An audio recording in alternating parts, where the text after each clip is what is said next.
Okay, let's see. If I block the light, I think we can do this poem. This poem is called One Art by Elizabeth Bishop. Now, this is a villanelle, so if you put this poem right next to the Dylan Thomas poem, Do Not Go Gentle Into That Good Night, you'll see some of these same, the repetitions that make the villanelle, right? So if I highlight The Art of Losing Isn't Hard to Master, and then I look down, I'm going to see either exactly the same thing or maybe a variation, right? So can you see it as I go down through here? And then at the end, right, close to the end, right? So that's line one and how it repeats throughout the poem. You see that in yellow, right? The third line, to be lost that their loss is no disaster. I want to highlight that in a different color so we can actually see this, right?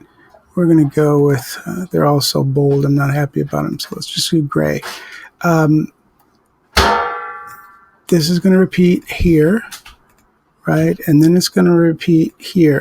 But if you'll notice, compared to the Dylan Thomas poem, these are variations. So the line doesn't repeat exactly the way it was before. Okay, so let me read this, and you'll notice when the lines come back to us to echo, but also that they're variations, right? And that's because she's communicating something different with more or less the same phrase. In Dylan Thomas's poem, he was doing that very purposefully. In other words, using the exact same phrase, but the context and the lead in and maybe the comment out made them mean different things each time. In this case, Elizabeth Bishop is actually changing the words. She's not forcing herself to stick so closely, right? So let's do this. One Art by Elizabeth Bishop. The art of losing isn't hard to master. So many things seem filled with the intent to be lost that their loss is no disaster. Lose something every day. Accept the fluster of lost door keys, the hour badly spent. The art of losing isn't hard to master. Then practice losing farther, losing faster, places and names and where it was you meant to travel. None of these will bring disaster. I lost my mother's watch, and look, my last or next to last of 3 loved houses went. The art of losing isn't hard to master. I lost 2 cities, lovely ones, and vaster some realms I owned, 2 rivers, a continent. I missed them, but it wasn't a disaster. Even losing you, the joking voice, a gesture I love. I shan't have lied. It's evident the art of losing's not too hard to master, though it may look like, write it, like disaster. Okay, so one of the things she's doing is, like I said, meaning something different. But I think what we get a sense of in this poem is that she's talking to herself. And she's trying to convince herself.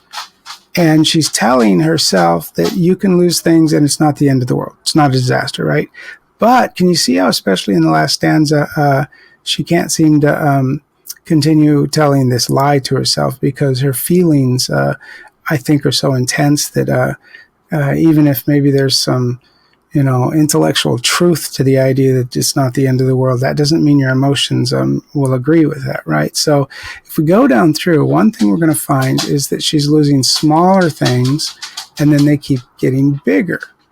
So at first she says, lost door keys, the hour badly spent. And then losing farther, faster, she says, we have names, where it was you meant to travel. Then it says loved houses, so the things are getting bigger, and specifically they're things, right? The art of losing isn't hard to master. I lost 2 cities. Now those are bigger than houses, right? And vaster, some realms I owned. Realms, so we're not exactly sure what that means, right? But it says 2 rivers, a continent. And it gets up to some of the biggest things in the world, right? But then the last stanza, which she seems to acknowledge in this parenthetical remark, that she starts with something like a joke. And I don't know whether she's recognizing that the message she has for herself is a joke, because obviously it's unrealistic, or whether she's, because of the tension of the moment, using humor or going toward the humor. And then she has to tell herself that I can see you doing that, right? So it says a gesture I love. It says, I shan't have lied.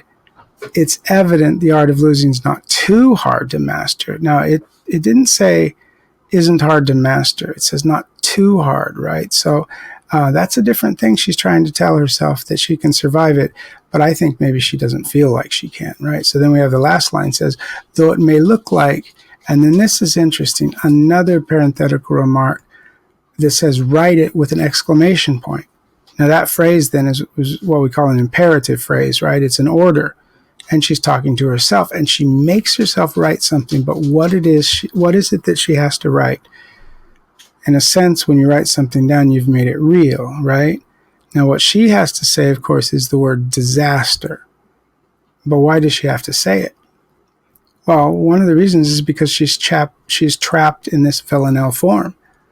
She knows she has to repeat a certain line, in this case would be line 3, and that ends with disaster, and she doesn't want to write that. She doesn't want to face it, right? So it's a very ironic poem in the sense that she is trying to tell herself that this is easy when I think her emotions are coming up to belie that point, right?